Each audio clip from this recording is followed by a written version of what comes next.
Assalamualaikum warahmatullahi wabarakatuh. Waalaikumsalam warahmatullahi wabarakatuh. Bismillah, walhamdulillah, wassalatu wassalam ala rasulillah wa ala alihi wa sahbihi wa mawala. Wala hawla wala quwata illa billah. Amma ba'du, Rabbis rahli sadri wa yassirli amri wahlul 'uqdatam min lisani yafqahu qawli. Terima kasih teman-teman Narabala Kiswah, kajian, siniar, dan dakwah. Pada malam hari ini sangat spesial sekali.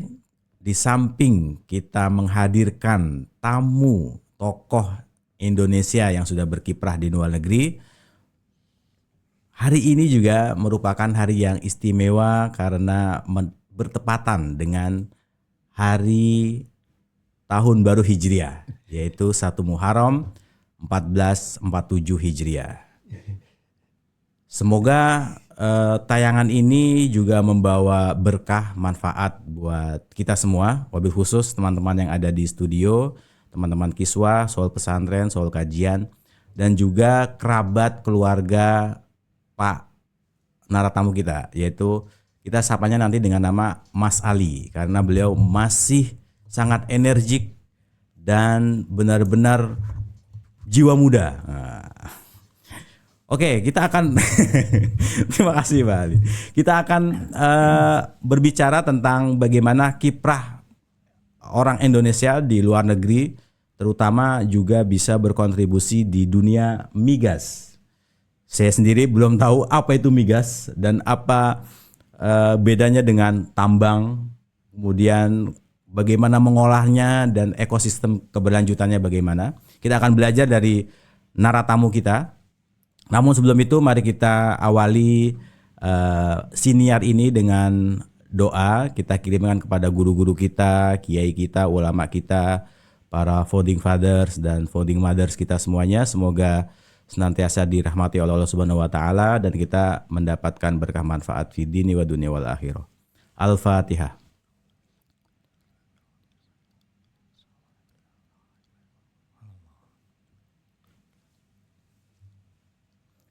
Amin amin ya rabbal alamin.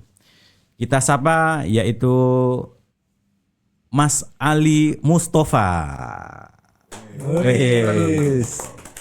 Waalaikumsalam warahmatullahi wabarakatuh.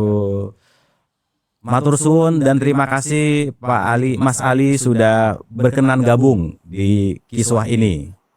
Semoga nanti Mas Ali dan juga teman-teman yang ada di Qatar bisa menyaksikan tayangan ini di YouTube. Dan juga kalau ada teman-teman Narabala Kiswah, kajian, siniar, dan dakwah ingin berkomentar atau bertanya bisa tulis komen di bawah dan nanti akan kita respon. Di sini di studio ada Mas Aji, beliau merupakan doktor engineering nuklir. Kita menyebutnya adalah dokter of everything gitu. Di sini beliau sebagai narasayen, jadi kita menghadirkan sisi ilmu eksak dan juga ada narafikih kita, yaitu Mas Rizal. Mas Rizal akan membedah dari perspektif fikih.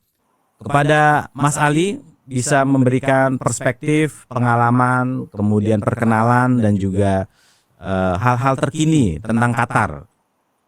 10 sampai 15 menit. Monggo Mas Ali. Baik, terima kasih Mas Atung. Salam kenal buat Mas Haji dan Mas Rizal dan juga para pemirsa, para kiswaher. Nama bagus nih ya nih. Boleh, Pak. Ya, seperti yang disampaikan oleh Mas Atung tadi, saya berkiprah di oil and gas industry itu sejak tahun 90 sebenarnya. Jadi 30 tahun lebih saya di oil and gas.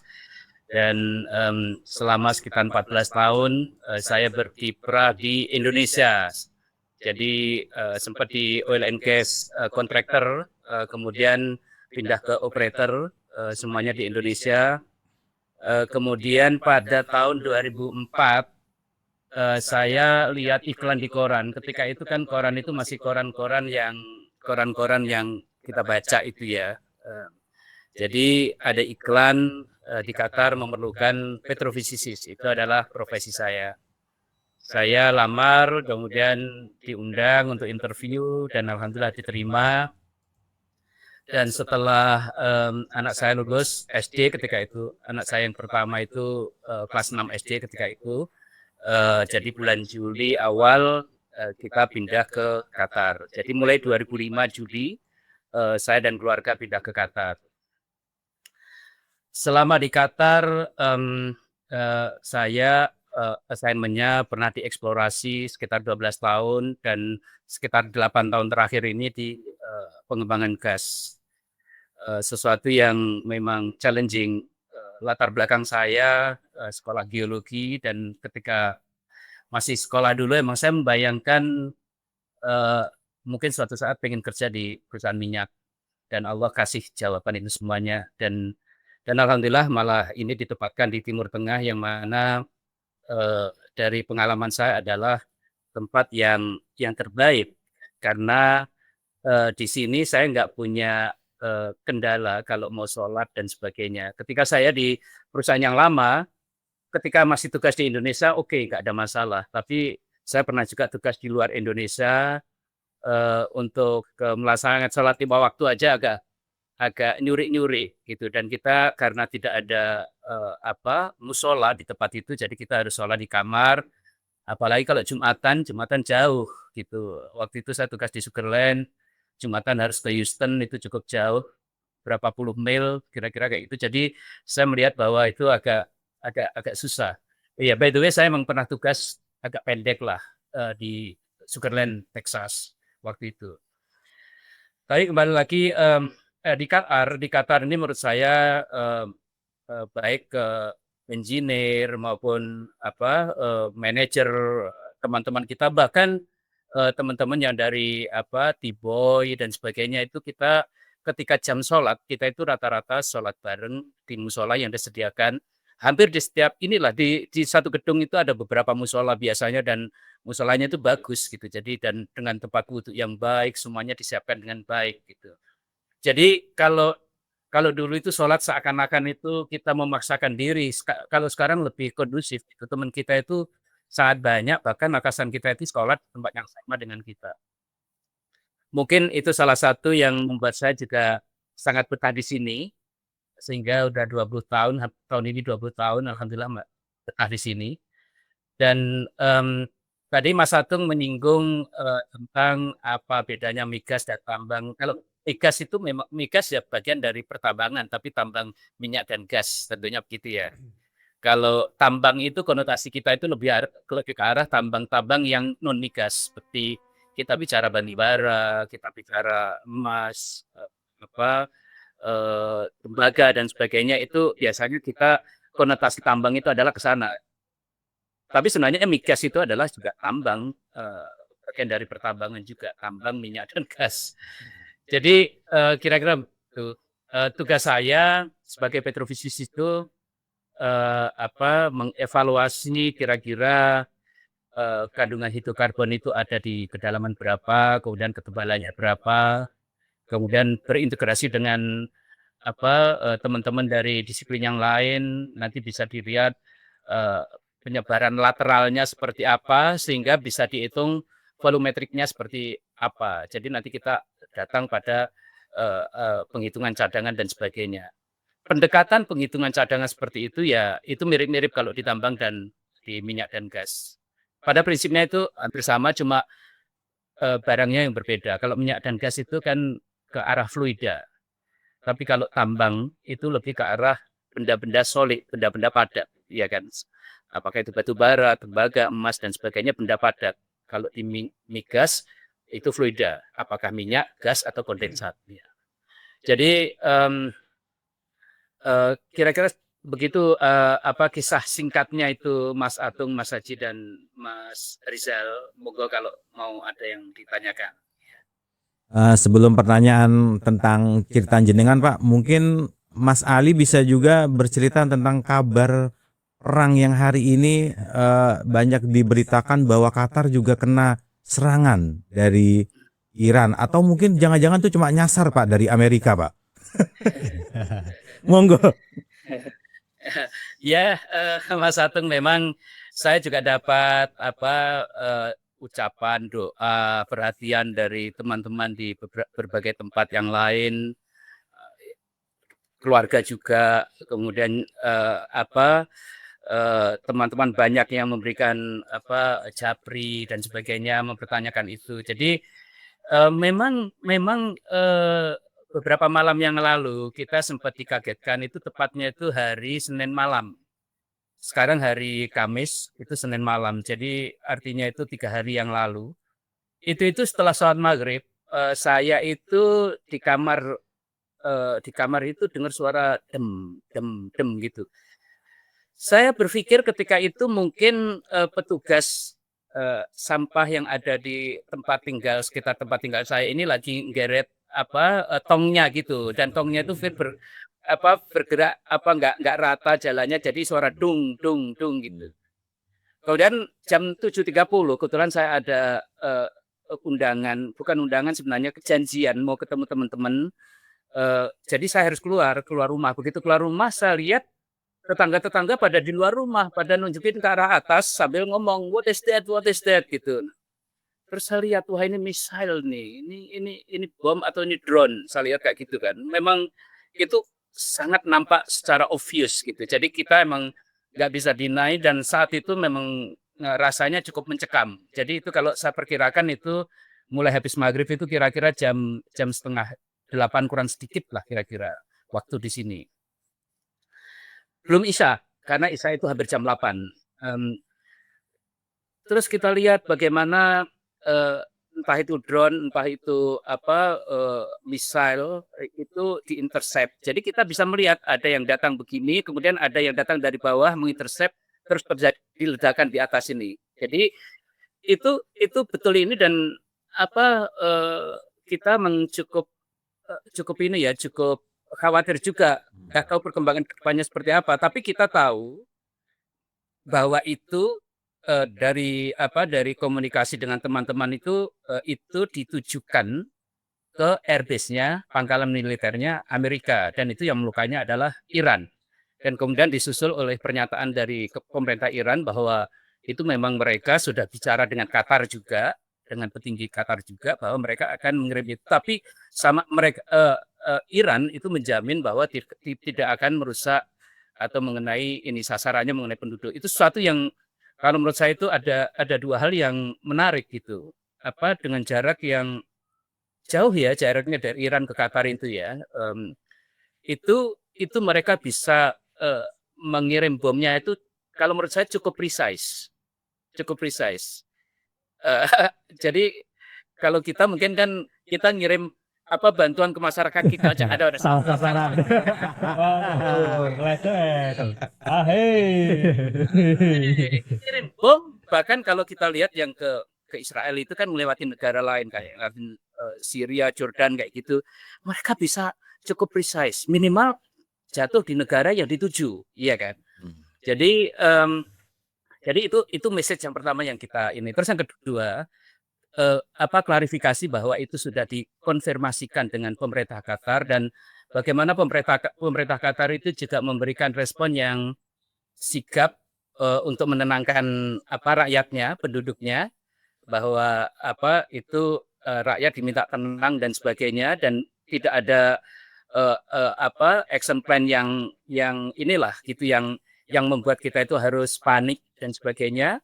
Itu jadi kita juga ikut tenang, dan dalam waktu kira-kira mungkin 1 jam kira-kira itu udah reda, dan kita terus langsung pada ngibutin di Al Jazeera atau di TV Qatar misalnya kayak gitu, what has happened gitu, dan kita semakin yakin bahwa itu memang sudah coordinated, sudah dikomunikasikan, dan kita juga tahu bahwa itu nggak ada satupun yang penduduk yang terluka atau human yang terluka, nggak ada satupun. Dan kerusakan itu pun juga kecil dapat dibilang. Kalau menurut pemerintah Qatar itu dari sekian misal yang dikirim itu mungkin hanya 1 yang nggak terintercept, itu pun juga tidak memberikan dampak yang luar biasa gitu. Hanya kecil saja lah kira-kira kayak gitu. Jadi dari situ dan Qatar, Iran langsung memberikan konfirmasi di berita yang secara official bahwa mereka itu menganggap Qatar itu adalah brother dan mereka menganggap Qatar itu friendly dan itu adalah jadi itu it will not hurt Qatar people lah kira-kira kayak gitu. Dan alhamdulillah besoknya kita juga kerja normal. Jadi itu kejadian Senin malam, hari Selasa itu kita ya kerja normal, masuk kantor biasa, di kantor ya paling kalau orang ketemu yang belum biasa dengan seliwerannya bom itu ngomong bisik-bisik, nah gimana tadi malam ya mencekam dan sebagainya. Tapi di sini kan di Timur Tengah sini mungkin sebagian kan udah biasa dengan hal-hal yang seperti itu. Jadi sebagian yang nampak biasa saja. Nah, alhamdulillah normal dan saya juga nggak melihat ada rush atau apa, pom bensin biasa saja, kemudian supermarket juga biasa saja, jadi orang belanja biasa-biasa saja. Itu Mas kira-kira. Terima kasih Mas Ali. Ya, ini kami baru dengar ini info langsung A1 dari Qatarnya ini. Soalnya di beberapa medsos simpang siur dan beberapa teman yang ada di sana juga akhirnya langsung mesen tiket mau evakuasi sendiri. Oh, ternyata sudah aman ya, sudah aman. Ya, aman. Dan ini prosesnya juga enggak ini Mas, itu tidak mendadak banget. Karena sore ketika saya pulang kantor itu pulang kantor itu sekitar asar lah, kayak jam segini lah. Itu asar waktu Qatar ya. Itu kok tiba-tiba dapat kabar bandara ditutup. Nah, begitu bandara ditutup, istilahnya suspended. Suspended itu kan ditutup sementara. Ini berarti ada sesuatu yang akan berbahaya jika ada penerbangan. Dan apa yang membahayakan penerbangan ya mau nggak mau bom yang dikirimkan dari sana. Jadi kalau dulu kita misalnya perang itu harus depan bawa bambu runcing, sekarang bambu runcing nggak bisa menjangkau ribuan kilometer, itu nggak bisa. Kita harus pakai teknologi. Nah ini wilayah Mas Aji untuk menjelaskan ini. Hebat sekali itu tenaga-tenaga yang luar biasa itu gitu. Jadi aman, alhamdulillah nggak ada masalah itu Mas. Ya, ini Mas Aji ada permohonan dari Mas Ali untuk menjelaskan tentang roket dan bambu runcing. Ya untungnya nggak ada nuklirnya sih Pak, Mas. Untungnya bukan nuklir yang dilempar tadi. Terus kalau ini Mas, kan ini kemarin ada info bahwa Selat Hormuz ditutup ya sama Iran ya. Itu kan katanya juga mengganggu pasokan gas, termasuk yang dari Qatar, minyak ya, termasuk yang diproduksi di Qatar gitu ya. Iya, betul Mas Haji. Jadi memang beberapa negara di Timur Tengah, bukan hanya Qatar aja, saya rasa Kuwait sama Bahrain itu juga menggunakan Selat Hormuz itu untuk mensuplai energinya. Mungkin lebih tepat saya sebut energi ya, karena mungkin bukan hanya minyak yang dikirim lewat situ, karena di sini kan ada GTL gitu, gas to liquid. Jadi gasnya itu dibikin convert menjadi liquid untuk ditransport itu ya kan, karena kalau mentransport gas kan lebih susah ya. Jadi memang ini ada, kalau itu ditutup itu repot itu emang. Jadi ya mudah-mudahan dengan ceasefire yang ada sekarang, gencatan senjata yang ada sekarang, dan hubungan baik antara Iran dengan negara-negara GCC, dalam hal ini Kuwait, Qatar, dan juga Bahrain, mudah-mudahan itu nggak jadi ditutup sehingga harga minyak nggak naik. Karena kalau itu ditutup, impact-nya udah sampai, itu akan sampai juga ke Mas Haji itu, saya rasa itu. BBM naik ya? BBM naik.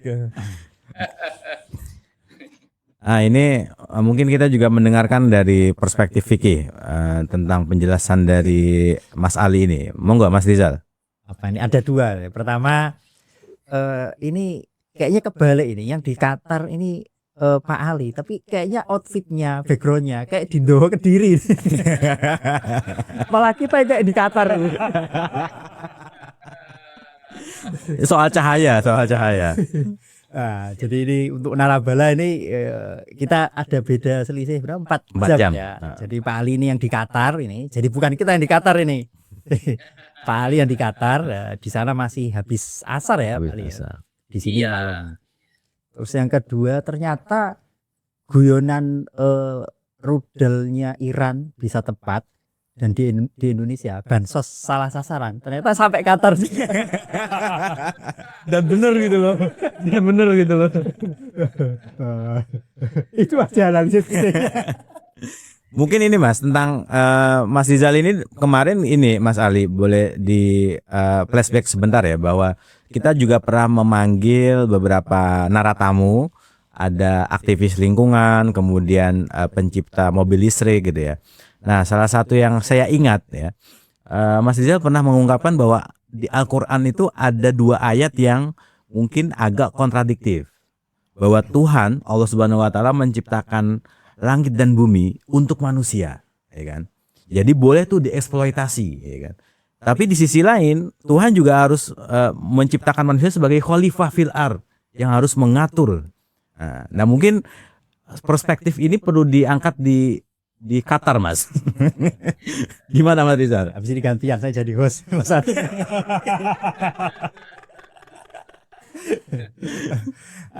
Berarti mulai masuk fikihnya nih. Iya, iya. Iya, iya.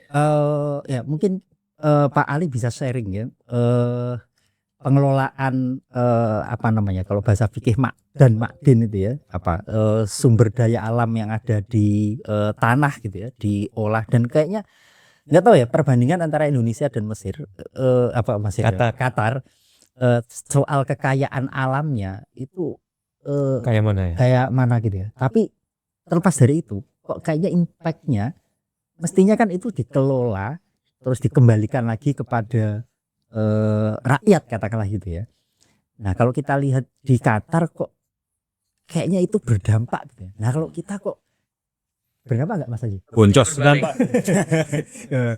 Jangan-jangan itu yang membuat memotivasi Pak Ali kabur ke Qatar. Waduh. Ini kabur aja dulu dong ini ngobrolnya. Waduh. Monggo Mas Ali. Ya baik, tadi Mas Rizal menyebut gayan Doho gitu ya kan. Kan ceritanya kan memang dari Doho ke Doha tuh Mas. Itu Iya kan? tetap jadi judul itu. Tetap jadi judul podcast ini. Dari Doho ke Doha. Oh, Kemudian, kebetulan kan kalau di Kediri itu kan saya tinggalnya di Bandar, ya kan. Terus bisa juga disebut dari Bandar ke Qatar, ya kan. RR gitu ya. Dan Bandar itu kan pelabuhan. Nah di sini juga ada daerah disebutnya Bandar atau jalan itu jalan Bandar kayak gitu. Jadi saya itu kadang-kadang merasa kayak seperti dejavu di sini itu. Is it apa itu kebetulan? Kalau menurut saya enggak. Kelihatannya memang by scenario gitu. Jadi emang saya jadi merasa di rumah, feeling home di sini nih. Karena yang Doha menurut saya sama saja, ya kan. Kemudian Bandar Qatar, kemudian ada jalan bandar, ada daerah bandar. Jadi saya merasa di rumah banget emang. Itu satu. Terus yang kedua mengenai kekayaan alam dan kemakmuran rakyat, ya. Jadi ini kan kita berbicara matematika sebenarnya antara pembilang dan pembagi. Kalau pembilangnya sama saja, misalnya gitu. Jadi kita anggap aja sumber daya itu di sini sama di Indonesia, di Qatar dan di Indonesia itu misalnya kurang lebih sama. Misal ini hanya sekedar contoh. Tapi karena pembaginya, di sini kan total penduduk itu 3 juta dan orang Qatarnya sendiri kan maksimal mungkin 400.000. Oh. Ya kan? Sementara di Indonesia itu kan hampir 300 juta. Iya. Nah, jadi karena pembaginya besar, maka di Indonesia itu jauh kurang. Kalau dulu itu kita pengekspor minyak, kita masuk anggota OPEC. Sekarang kita pengimpor. Kenapa? Karena supply kita tidak nyukupi demand kita, ya kan? Sehingga kalau harga minyak naik, apakah bagus buat Indonesia? Bagus dan nggak bagus. Bagus buat pengusaha minyak. Ya kan? Yang paling. Kenapa? Pengusaha minyak kan bisa menjual lebih mahal. Tapi rakyat apa? Karena supply nggak cukup, pemerintah harus import. Mau nggak mau kan harga minyak harus naik gitu. Dan itu yang kena adalah end user seperti Mas Rizal, Mas Hasan. Dan teman-teman yang di Indonesia saya di sini nggak terlalu kerasa, ya kan? Keluarga saya yang ada di Bandar berasa, ya kerasa. Jadi saya mungkin melihat rumus matematika mudahnya seperti itu. Kalau mengenai cadangan sendiri harus diverifikasi lah. Kalau cadangan gas di Qatar memang termasuk mungkin 5 besar di dunia lah kira-kira, yang maksudnya itu yang terverifikasi ya. Cadangan gas. Kemudian kalau cadangan minyak saya nggak tahu pasti, tapi produksi minyak mungkin dengan produksi minyak Indonesia kurang lebih sama sekarang itu. Bahkan mungkin di sini mungkin sedikit lebih tinggi. Karena produksi minyak di Indonesia itu kan keep declining, turun terus di sana itu kan. Eksplorasinya udah banyak berkurang, kemudian minyaknya banyak diambil, ya kan. Sementara konsumennya tambah banyak, ya kan. Dulu misalnya saya anaknya 2, sekarang cucunya 5. Jadi dulu dari 2 orang menjadi 4 orang, sekarang menjadi 9 orang, misalnya gitu dan Mas ya kan. Jadi inilah kurang lebih seperti itu. Jadi saya melihat bahwa challenge atau opportunity bagi kita di Indonesia itu adalah kalau bisa memang eksplorasi digiatkan sehingga produksi minyak itu bisa ditingkatkan, minimal dipertahankan dari produksi yang ada sekarang, jangan terus turun gitu.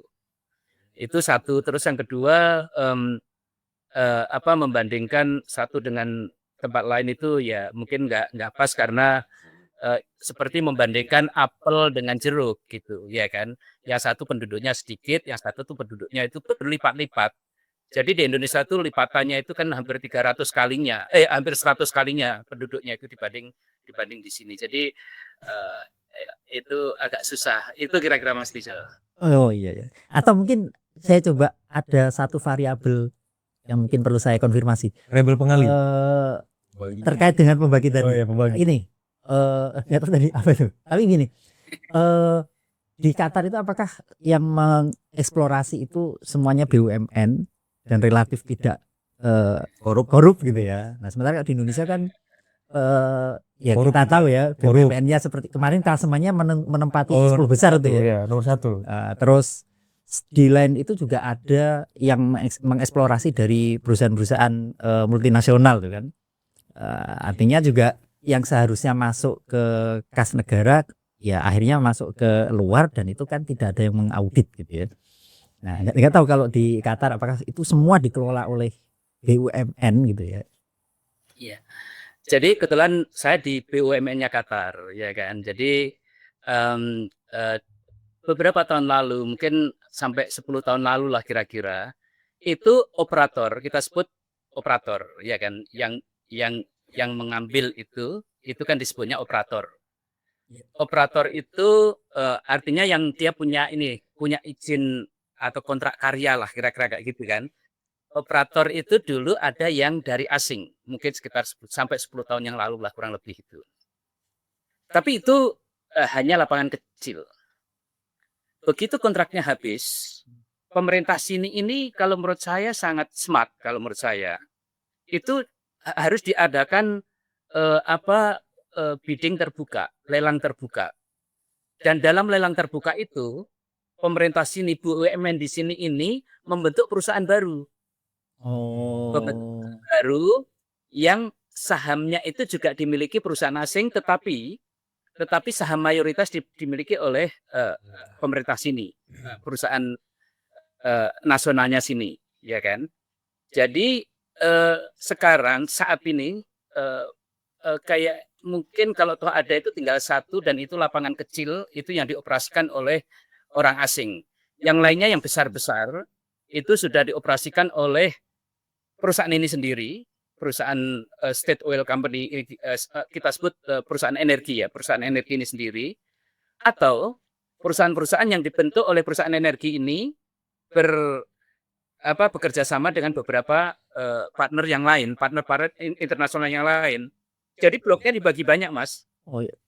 Blok yang satu dengan blok yang satunya, shareholder-nya mungkin berbeda-beda, tapi yang pasti salah satunya pasti adalah perusahaan minyak, perusahaan energi dari pemerintah sini, dan itu adalah pemegang saham mayoritas. Jadi dengan kata lain, yang dioperasikan oleh bangsa lain atau operator dari luar itu dapat dibilang mungkin hanya kecil lah, itu lapangan kecil mungkin katakanlah misalnya 10% atau apa kecil, ya kan. Yang lainnya adalah dioperasikan oleh perusahaan dalam negeri atau yang dibentuk oleh perusahaan dalam negeri itu. Dan satu lagi Mas di sini, mohon maaf ya, kita tidak kalau yang namanya bensin super itu oktanya mungkin sekitar disebutnya 95 kira-kira. Itu kelihatannya memang betul 95. Jadi bukan 95. Kitanya enggak gitu. Sehingga ada gejolak kayak gitu, jadi kepercayaan masyarakat ya kan kepada pom bensin atau SPBU yang mereknya merek pemerintah itu malah paling tinggi karena pelayanannya bagus. Dan ini saya kemarin pulang ke Indonesia, saya agak kaget yang platnya plat negeri kok malah sepi gitu. Terus saya dengar itu kelihatannya karena isu-isu yang waktu itu gitu. Mas di sini ini kalau menurut saya sistem yang ada di sini pemerintah dan rakyatnya itu mohon maaf ini kalau kesimpulan saya atau hipotesis saya itu kelihatannya orang takut mengambil barang yang bukan haknya. Ini yang saya amatin seperti itu, sehingga mereka biasa misalnya enggak haram, ya kan. Jadi nggak seken-seken mereka itu mengatakan kalau itu memang bukan haknya dia, kemudian kita paksakan berikan kepada dia, itu mereka menolak haram. Nah, saya nggak tahu apakah di negeri kita itu yang jelas-jelas haram itu juga diambil, saya nggak tahu. Pura-pura nggak tahu, jangan-jangan Pak Ali. Nggak tahu ya kan. Nah, kira-kira gitu Mas. Betul. Jadi secara attitude dan juga spiritual di sana sudah terbangun Pak ya, bahwa korupsi itu mungkin sudah menjadi barang langka ya di sana ya. Betul Mas. Jadi saya melihat bahwa Islam itu dibumikan itu betul-betul menghujam, kalau menurut saya begitu. Jadi mengambil yang bukan haknya. Haram itu udah haram, titik. Nggak ada haram koma, itu nggak ada.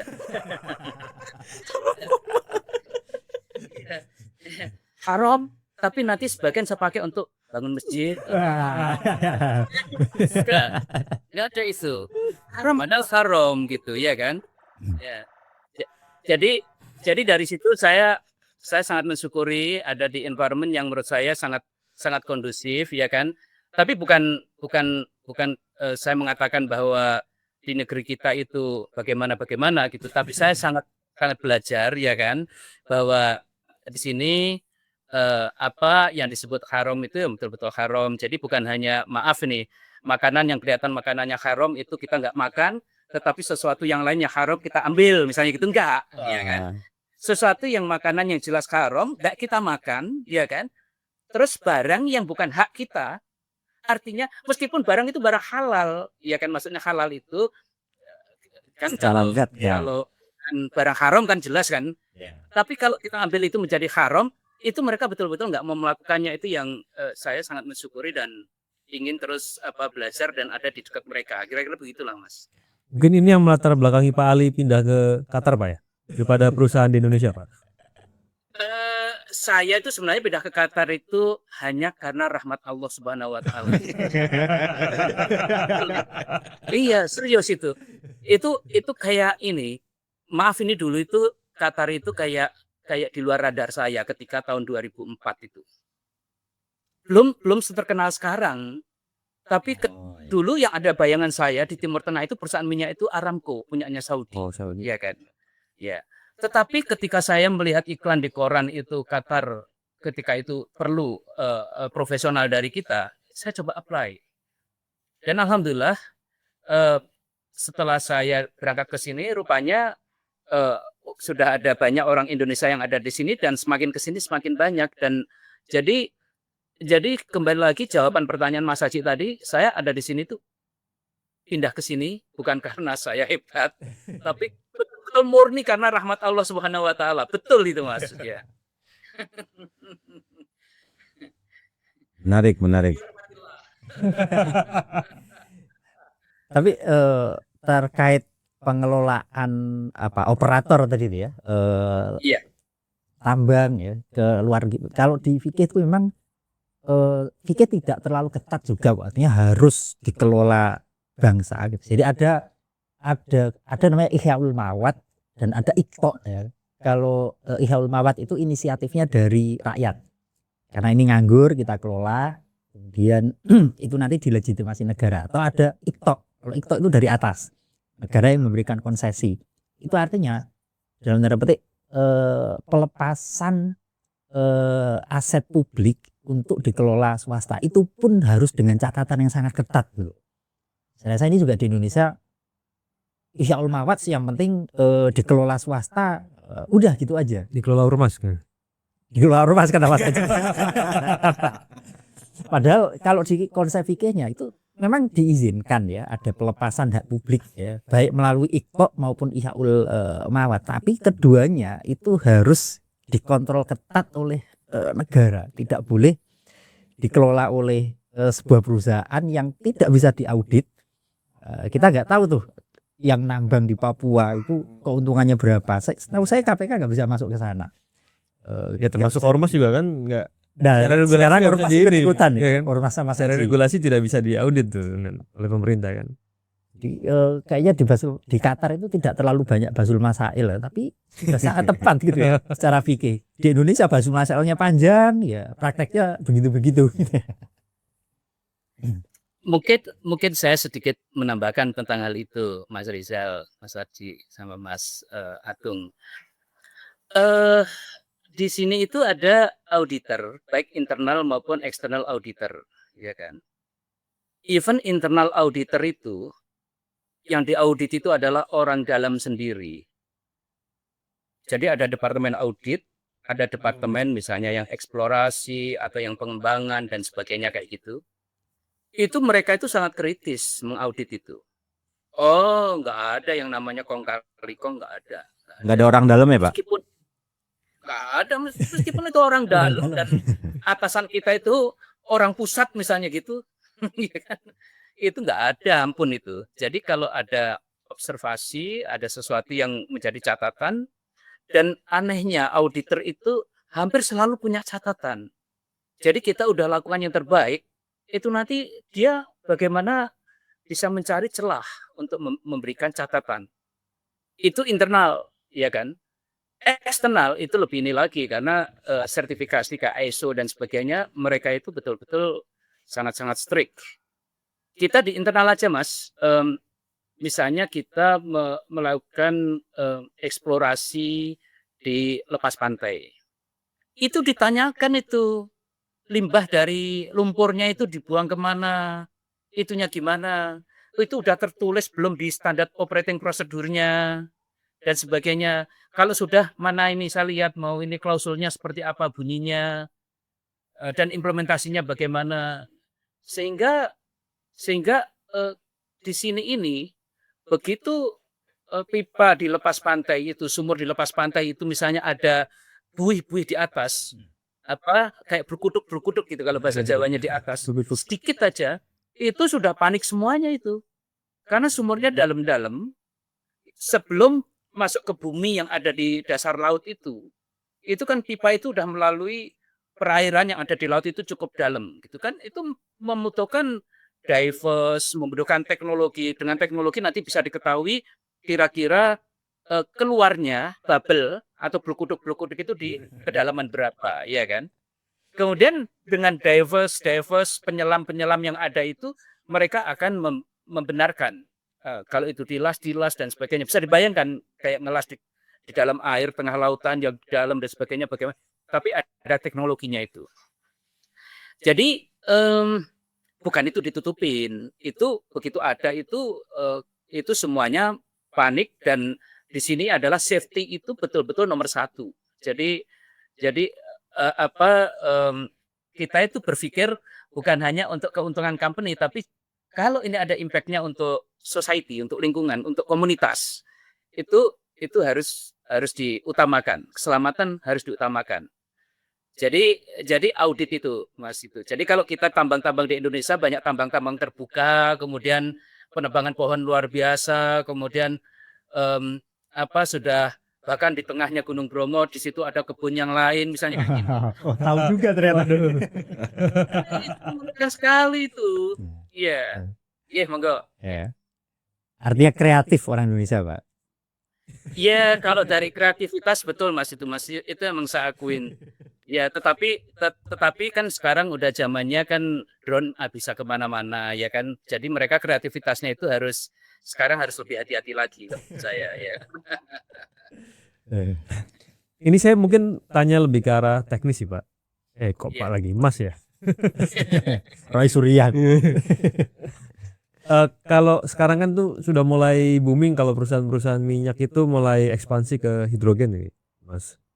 Nah, ini dengan Qatar sendiri apa sudah mulai masuk ke situ atau masih fokus ke minyak dan gas yang konvensional ya? Memang industri itu berkembang Mas. Jadi seperti Qatar pun juga membuka opportunity untuk mulai merintis industri-industri yang lain, apakah itu model pariwisata dan sebagainya. Jadi kalau kita lihat sejak 2006 Qatar itu menjadi penyelenggara Asian Games untuk tingkat Asia. Kemudian 2022 menjadi penyelenggara World Cup ya kan. Kemudian nanti Piala Dunia. Jadi seluruh bangsa dari seluruh dunia datang. Kemudian nanti bulan November insya Allah juga kejuaraan dunia U17. Bulan Oktober kalau nggak jadi dipindah nanti akan ada prakualifikasi round 4 termasuk Indonesia juga ada. November U17 Indonesia juga insya Allah hadir dan waktu itu U23 juga ada di sini. Itu adalah upaya pemerintah sini untuk mengundang visitor ke Qatar, membuat Qatar itu lebih menarik buat orang lain, buat bangsa-bangsa lain, bahwa Qatar itu bukan hanya oil and gas industry, ya kan? Dan ya sesungguhnya Qatar bukan hanya oil and gas industry, dan mulai merambah ke sektor-sektor yang lain, termasuk pariwisata dan sebagainya. Even di oil and gas atau di gas lah yang majority di sini itu juga pasti diusahakan kualitas gas yang lebih baik. Karena kan dunia juga menyoroti itu kan, kualitas gas itu juga menentukan harga. Jadi gas yang lebih bersih yang dijual itu harganya lebih mahal, gitu ya kan. Ya. Jadi dari situ itu Qatar juga melakukan hal yang seperti itu. Bagaimana kita membuat produk gas kita itu lebih bersih. Lebih bersihnya gas itu dari apa gitu? Ya dari gas-gas yang lain yang bukan hidrokarbon yang mengganggu. Ini paham betul lah Mas Haji ini tentang gas-gas yang mengganggu itu. Contohnya H2S itu kan mengganggu dan itu kalau kita menghirup itu kan bisa sampai mati dan sebagainya. Kita dulu ingat kan waktu kecil gitu, ada orang misalnya menggali sumur, tiba-tiba di bawah itu tiba-tiba meninggal, ya kan? Kenapa itu gitu? Apakah sumurnya itu wingit atau ini gitu, ya kan? Ternyata di situ ada gas-gas yang mematikan. Apakah gasnya? Mungkin kita saat itu belum bisa mengidentifikasi. Kalau sekarang mungkin sudah bisa diidentifikasi. Oh, mungkin di situ mengandung H2S atau apa yang mematikan. Jadi menjawab pertanyaan Mas Haji tadi, ya Qatar seluruh dunia itu berusaha ke sana. Makanya kayak di Indonesia itu sebenarnya potensial untuk mengambil benefit, revenue sebenarnya dari hutan yang kita miliki itu. Kita punya hutan, kita menghasilkan oksigen yang luar biasa. Sebenarnya itu juga bisa menjadi revenue untuk maksudnya kita bebankan kepada negara-negara yang memproduksi gas, tapi dia nggak banyak hijau-hijauannya. Jadi kita samalah seluruh dunia akan go green ya. Berarti ini Mas, kan kemarin tuh sempat isu juga di global bahkan sampai sekarang terkait hutan sebagai penetralisir untuk karbon. Jadi mungkin Qatar Gas juga mau investasi juga kali ke Indonesia nanti untuk itu. Iya, saya nggak tahu persis, tetapi memang saya rasa perusahaan-perusahaan energi di dunia itu sangat tertarik untuk terlibat di situ, karena kita semua menyadari bahwa ya keselamatan bumi kita ini harus kita rawat bersama gitu. bersama merawat jagat itu kan kira-kira kan kayak gitu kan. Slogan. Kayaknya saya nggak asing slogan itu ya. Berapa ya? Mas Ali, mohon izin ini ada titipan pertanyaan. Bagaimana sebuah perusahaan tambang besar dan mapan melihat sikap lembaga atau aktivis lingkungan sebagai pengganggu atau alat kontrol? Kebetulan saya kan nggak ada di sana, nggak ada di perusahaan tambang besarnya itu ya. Tetapi saya dari observer kira-kira gitu ya. Sebenarnya kalau attitude-nya perusahaan tambang besar itu baik, ya kan? Itu adalah sebagai pengontrol seharusnya. Kenapa? Karena di setiap perusahaan keselamatan itu adalah hal yang utama. Ketika keselamatan itu diabaikan, ya kan? Sehingga termasuk lingkungan itu tidak diperhitungkan potensi-potensi rusaknya, itu bisa berakibat fatal. Kalau kita pernah dengar beberapa waktu lalu di Cirebon, ya kan, ada satu tebing yang ambrol, ya disebutnya Gunung Kuda atau apa itulah, pokoknya ada salah satu tebing yang karena di atasnya itu udah nggak ada pegangan itu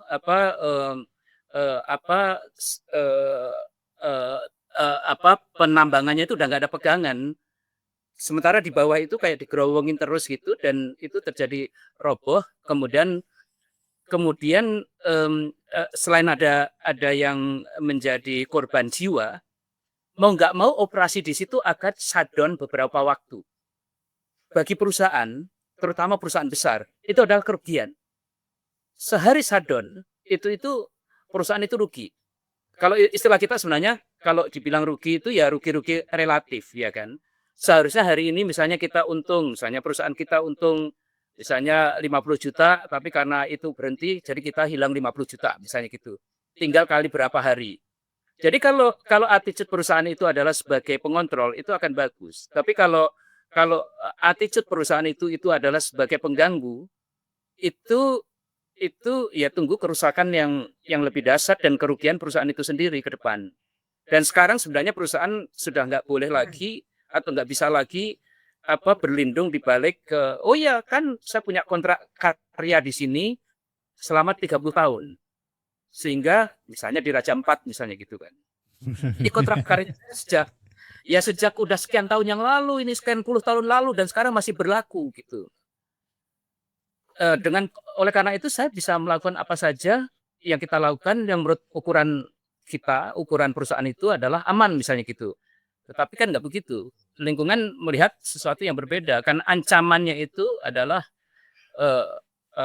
luar biasa. Selain untuk pegawainya sendiri, untuk komunitas di sekitar itu dan sebagainya itu sangat dahsyat ininya. Jadi perusahaan kalau saya misalnya ada di perusahaan besar itu, saya harus mengatakan bahwa itu adalah sebagai pengontrol. Wahabi lingkungan.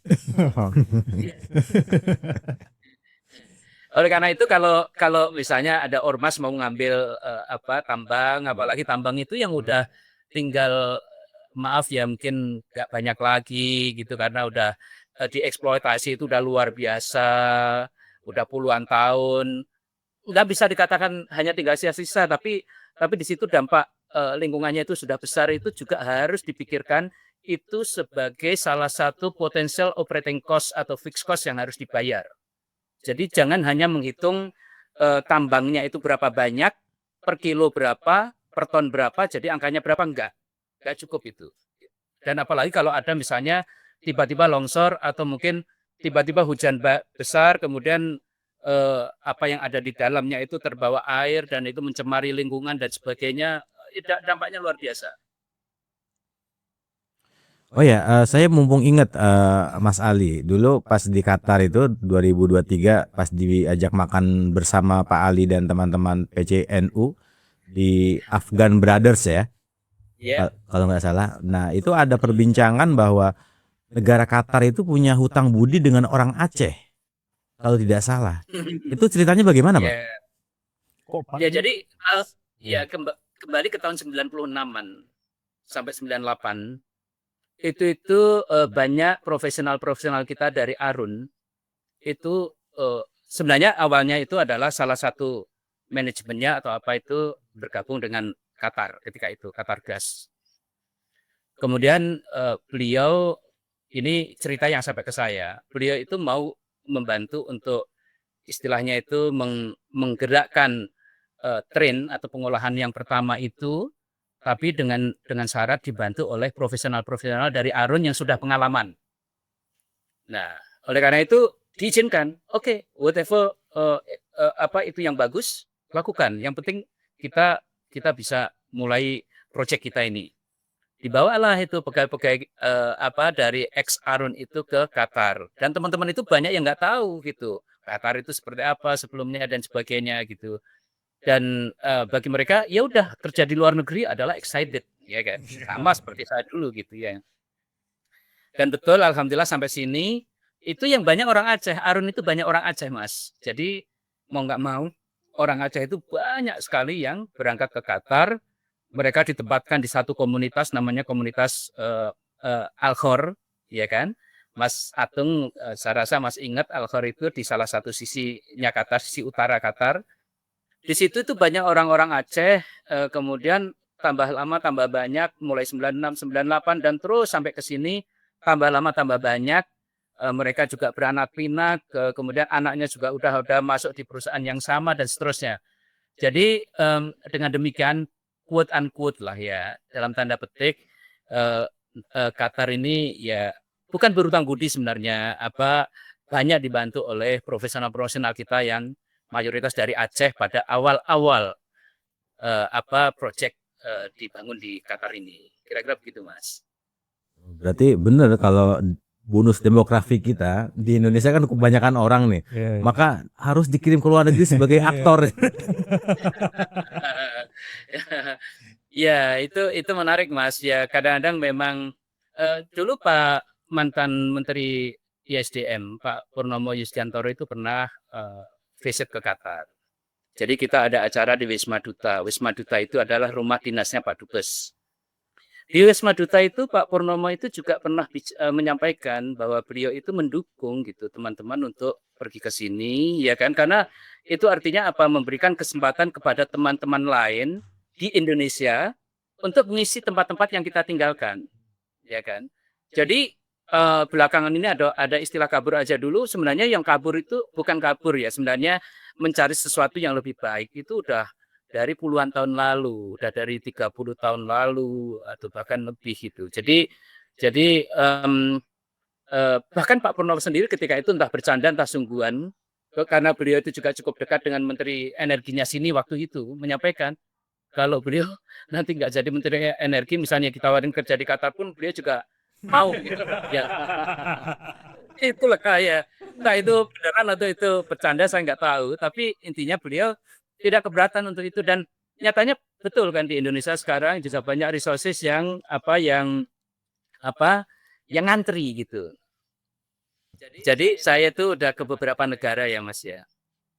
Saya itu di sini ini malah merasa nyaman karena satu mereka itu merasa bisa membangun negaranya itu terucap dari Menteri Energinya Qatar saat ini, dan kebetulan beliau juga CEO-nya perusahaan minyaknya energinya Qatar, dan beliau dulu juga dari company yang sama dengan tempat saya ini, departemen yang sama bahkan ya kan. Itu satu kali, tapi belum jadi menteri ketika itu kan, masih jadi manajer seingat saya itu. Kita satu live pergi ke musola, beliau menyampaikan, kami itu beruntung, saya itu beruntung karena saya itu dikelilingi oleh orang-orang yang bagus-bagus, ya kan. Dan beliau nggak segan-segan mengatakan bahwa Qatar bisa membangun itu karena bantuan dari bapak-bapak ini, dari kita ekspat ini. Jadi dari situ saya nggak melihat ada nuansa rasisnya sama sekali. Itu satu. Oh enggak Mas Atung. Enggak, ini sebenarnya ini aja yang dirasi. enggak. Ini anu aja multi tafsir yang ditambah-tambahkan. Saya nggak bilang rasis, cuma nasionalisme bahwa pekerja Qatar, orang Qatar, Qatari yang kemudian bekerja di Qatar, maka dia lebih dihargai. Jadi ada nasionalisme yang bagi saya itu tumbuh. Indonesia pun seharusnya seperti itu. Jadi ketika ada orang asing, justru dia harus di level yang tidak seharusnya gitu. Jadi kita harus di atasnya gitu. Itu nasionalisme yang tumbuh dari tambang tadi. Saya rasa Mas Atung itu bagus sekali karena apa?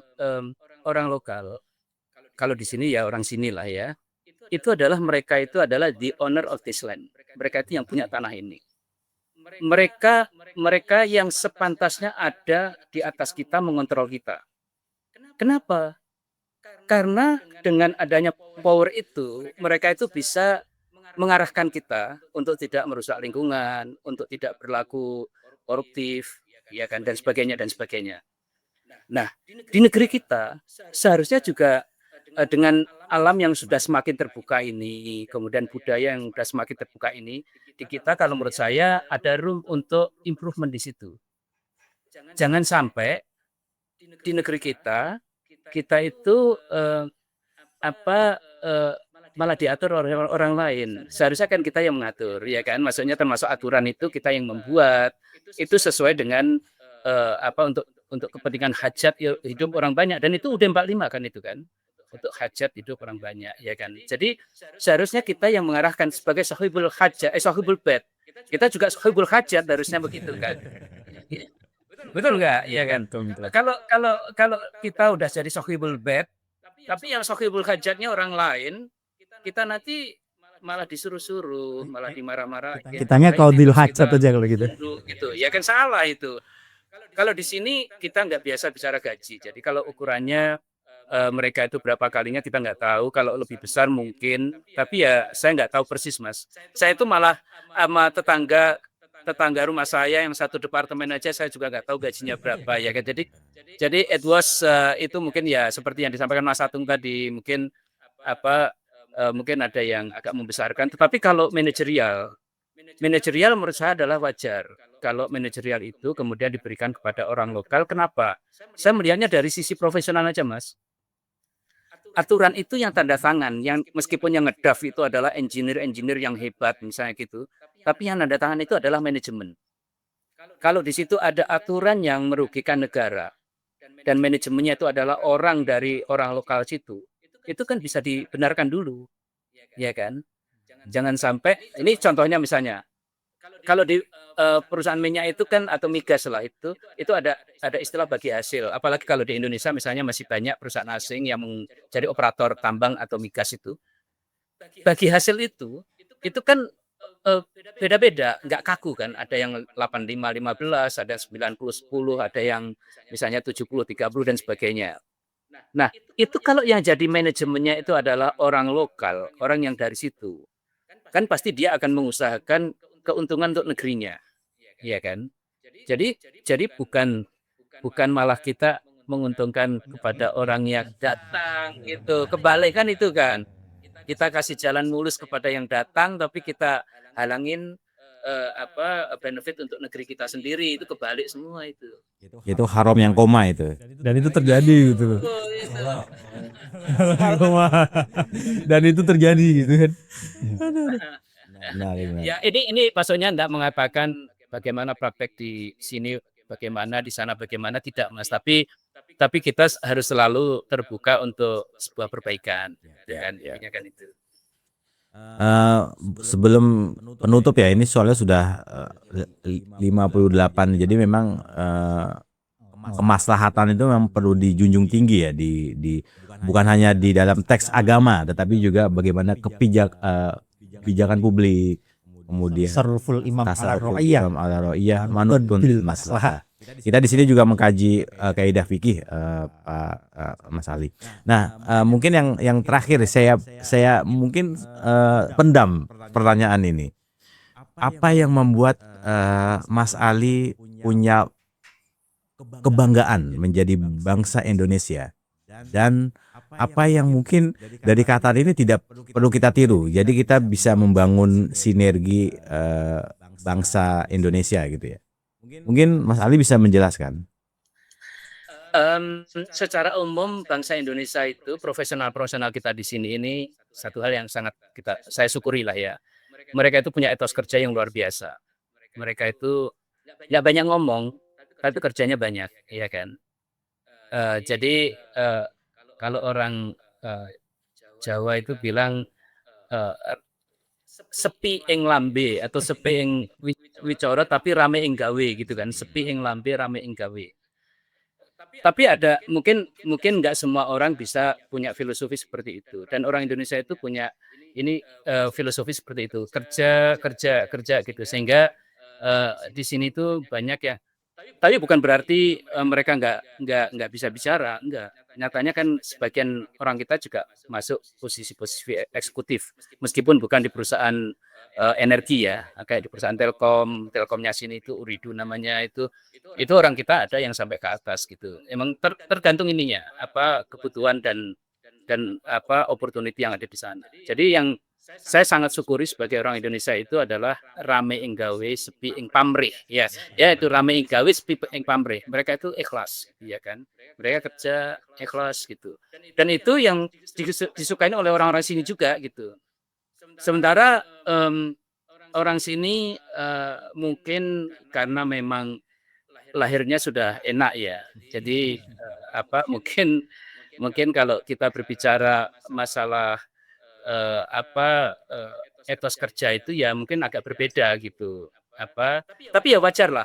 Sekarang kalau misalnya saya menjadi tuan rumah di rumah, kemudian ada yang bantuin saya gitu. Saya kadang-kadang agak tidak segesit sama yang bantuin saya kan mungkin agak wajar gitu ya kan. Analogi yang tepat ya. Susah ngomongnya kan kayak gitu kan. Gak usah dihubungin kayaknya Pak. Ya, jadi kalau menurut saya etos kerja kita yang bagus itu kita pertahankan. Kemudian yang bagus dari Qatar itu banyak. Mereka itu begitu tiba saatnya sholat, mereka itu sedang sibuk apapun, mereka itu banyak yang segera lari untuk sholat. Sholatnya jamaah, ya kan. Jadi saya tidak melihat yang negatif itu menjadi yang bukan negatif ya, yang agak kurang itu menjadi ini enggak. Tapi saya melihat yang positifnya mereka. Saya lebih nampak yang positifnya. Jadi saya melihat mereka itu waktunya sholat itu baik atasan atau bahkan yang sampai bawahan pun mereka itu berbondong-bondong menuju ke tempat sholat, musola, ya kan. Itu sesuatu yang sangat saya hargain. Demikian juga di rumah. Di rumah itu begitu juga orang lokal itu begitu adzan Allahu Akbar mereka udah siap-siap, anak-anaknya dibawa dan sebagainya. Mereka itu rata-rata ini dan ke masjid itu mereka itu rata-rata bajunya bersih, wangi dan sebagainya. Itu sesuatu yang jadi saya lebih suka melihat hal yang seperti itu. Wanginya orang sini nih Mas, saya nggak tahu ya. Zaman Rasulullah SAW dulu kan Rasulullah SAW itu kan katanya juga wangi gitu kan ya. Jadi orang itu udah nggak ada. Koridor itu lorong itu masih kecium wanginya. Dan kadang-kadang tiap orang itu berbeda-beda wanginya. Jadi ada yang suka sehingga saya itu kadang-kadang bisa ngapalin. Begitulah koridor tertentu wanginya seng ini. Oh ini siapa itu gitu. Tapi kita itu rata-rata di sekantor itu laki Mas. Jadi kita nggak bosannya membayangkan oh ini wanginya. Jadi ini sampai seperti itu. Terus mereka ketemu di jalan itu mereka hangat. Jadi menurut saya itu agak mirip dengan Indonesia dan mereka dalam satu kesempatan ada yang menyampaikan bahwa mereka itu senang dengan sumber daya atau profesional Indonesia itu karena satu akidahnya sama. Kemudian yang kedua budayanya itu positif. Mereka itu orang Indonesia itu banyak yang senyum kayak gitu kan. Ketemu senyum. Jadi itu adalah buat mereka itu adalah positive vibe dan itu bisa membawa etos kerja yang lebih baik ya. Terus masalah kerukunan itu Indonesia memang rukun. Jadi Indonesia itu kalau ada lebaran dan sebagainya itu biasalah di antara orang Indonesia kumpul gitu yang mana mungkin budaya itu sebenarnya mirip dengan di sini. Kalau di sini itu mereka kumpul dengan keluarganya, biasanya keluarganya kan besar-besar gitu. Jadi banyak hal yang ini. Jadi kalau saya agak susah melihat kurangnya mereka agak susah ya. Jadi saya lebih melihat positifnya mereka itu seperti apa. Dan ini Mas satu lagi, mereka itu dengan tempat-tempat ibadah itu ngurusin banget. Jadi sampai imamnya, muadzinnya dan sebagainya itu mereka urusin banget. Sampai marbot yang bersihin dan sebagainya itu diurusin banget, sehingga dan itu negara campur tangan untuk itu gitu. Memberikan gaji dan sebagainya. Jadi banyak hal yang saya itu ingin membawa hal-hal yang positif itu ke negeri kita. Kira-kira begitu, Mas. Siap, terima kasih Mas Ali. Ini sangat inspiratif dan perlu kita sebarluaskan bahwa potensi Indonesia menjadi negara seperti Qatar itu bisa. Dan orang-orang kita juga diterima oleh mereka dan kita bisa kolaborasi dan juga meniru kebaikan-kebaikan mereka. Ini mungkin karena satu akidah itu ya, satu akidah yang kemudian saling mengeratkan. Coba kalau beda akidah, mungkin kirim rudal. Mohon maaf. Iya, mumpung saya ingat Mas, saya tambahkan satu hal lagi, Mas. Dulu beberapa mungkin beberapa belas tahun lalu kali ya, salah satu perusahaan minyak nasional Indonesia itu, perusahaan minyak nasional Indonesia kan cuma satu, ya kan? Salah satu. Itu pernah berkonsorsium dengan perusahaan minyak Jepang dan Jerman mengambil blok di Qatar, ya kan? Dan kebetulan saya salah satu technical timnya dari perusahaan di Qatar ini, sehingga setiap 3 bulan kita biasanya ketemu. Salah satu eksekutif manajemennya perusahaan minyak kita Indonesia itu menyampaikan secara verbal ke saya, beliau itu sangat senang bekerja sama dengan pemerintah Qatar atau perusahaan minyak energi Qatar, karena apa yang dibayar itu adalah apa yang tertulis, ya kan? Tidak ada bayaran-bayaran di bawah meja, nggak ada. Jadi kalau kita hanya mendapatkan kontrak karya itu, Mas, itu kan suka ditulis signature bonus gitu kan. Jadi ketika tanda tangan operator itu akan membayar kepada yang punya tanah atau yang punya konsesi itu berapa. Dan itu diatur dalam ini, dan di dalam bidding campaign itu ditulis. Jadi satu dengan yang lain itu akan diadu di situ, mana yang nilainya akan lebih baik gitu. Termasuk angka yang akan diberikan pada saat tanda tangan itu atau yang disebut signature bonus itu. Kemudian planningnya apa udah jelas. Sehingga perusahaan minyak kita dari Indonesia itu mengatakan bahwa apa yang harus kita bayar itu udah jelas tertulis di situ.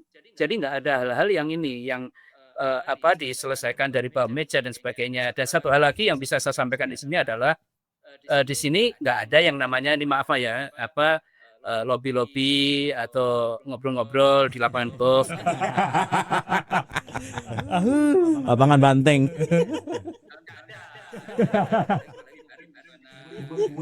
Pungli. Bahkan satu kali kita habis Ormas. selesai makan bareng itu yang bayar juga ini dari perusahaan kita yang ada di sini, yang ada di Qatar ini gitu. Jadi betul-betul yang itu tadi, kita tidak budaya yang ada di sini ini yang menurut saya sangat positif, dan itu juga diterima sangat baik oleh petinggi, oleh eksekutif manajemen perusahaan minyak Indonesia ketika itu adalah kejelasan itu. Jadi nggak boleh aturan misalnya dibuat sepihak untuk menguntungkan sepihak gitu, ya kan? Nggak boleh, ya kan? Jadi emang Boleh dong. ya kan mungkin kita pernah mendengar ada aturan yang sengaja dirubah kemudian dilegalisir agar pihak tertentu itu teruntungkan oleh itu gitu. Nah, jadi itu enggak. Kalau di sini jelas, ya itu tadi, haram adalah haram, titik, halas, iya kan? Iya, bukan haram koma ya Mas ya. Luar biasa Mas Ali, ini pelajaran yang berharga buat generasi-generasi muda ini. Terakhir mungkin ada closing statement yang disampaikan Mas Ali, monggo.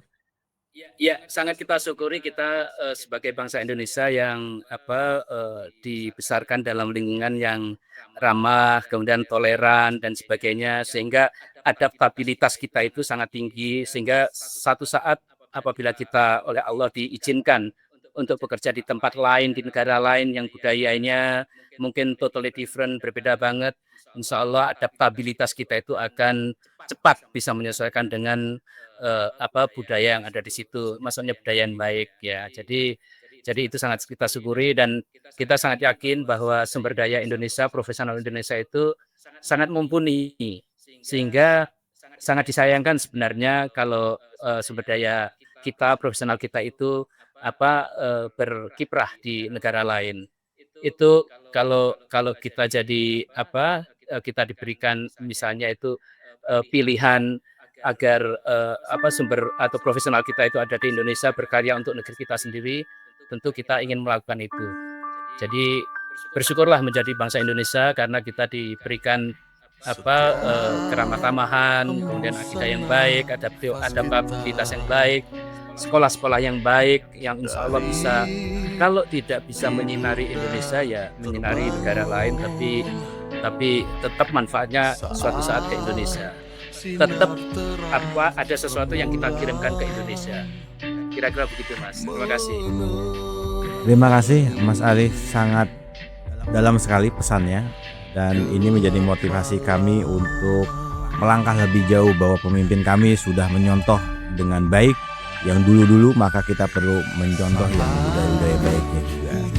Ini karena keterbatasan waktu, semoga lain waktu kami yang muda-muda ini yang ada di studio Iswahar gitu, kita bisa bersilaturahmi secara langsung di Doha di rumah Mas Ali, biar Mas Rizal tahu bahwa ini benar-benar Qatar loh. Nggak rasis ya Bang. Dengan senang hati Mas Atung. Jadi Mas Atung, Mas Haji, Mas Rizal, kalau diberikan kesempatan untuk tidak main ke Qatar, nanti nginepnya di rumah saya aja. Jadi insya Allah ada kamar untuk para kismaker. Jadi nanti kita bisa ngobrol-ngobrol lebih panjang di Qatar, bisa minum kokwa sambil naik onta atau atau Begitu juga Mas Ali kalau ke Jakarta, kalau ada waktu bisa mampir ke tempat kami. Nanti kita kasih juga rempah-rempah Nusantara. Terima kasih, sehat-sehat selalu Mas Ali. Salam buat keluarga dan teman-teman Indonesia yang ada di sana. Semangat berkontribusi buat negara Qatar dan juga untuk inspirasi Indonesia. Terima kasih, mohon maaf dari kami. Wassalamualaikum warahmatullahi wabarakatuh. Waalaikumsalam.